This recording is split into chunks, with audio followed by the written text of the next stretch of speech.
The day before Valentine's, my fiancée, who feared water, told me she was signing up for swimming lessons. I knew instantly she'd fallen for the instructor downstairs. I went to see one of her lessons, and then I put my foot down. Cancel the wedding, or she cuts things off with him. Vivian stormed out and didn't return all night. The next day, she came back exhausted and aching, but swore I was the only one from then on. At our wedding, as the officiant said, "You may kiss the bride." She shoved me away. "I can't kiss someone I don't love," she choked out. "I can't lie to my heart." In a flash of white silk, she ran from the altar straight into the weeping instructor's arms in the crowd. The room erupted. Cameras flashed like a supernova. I became the city's laughingstock overnight.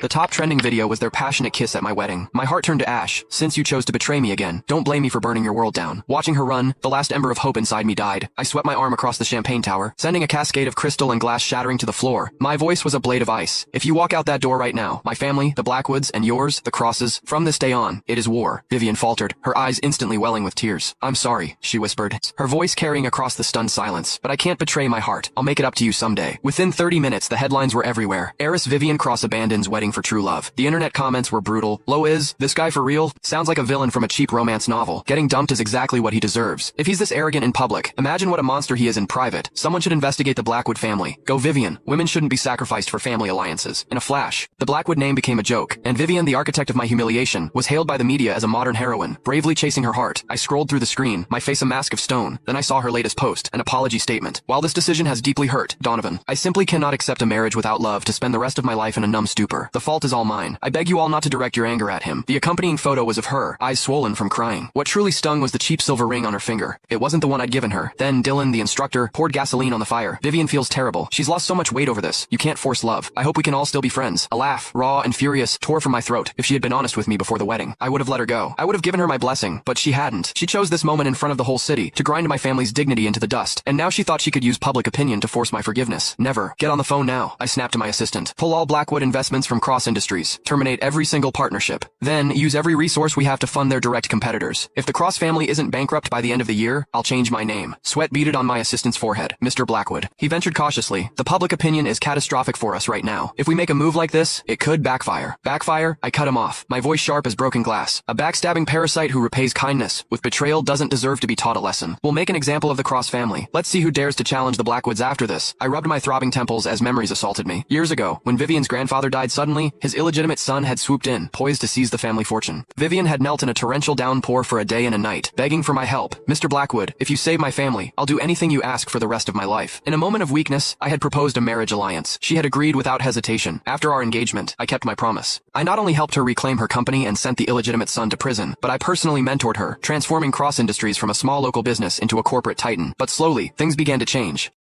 Click the link in my bio to get the full story for free.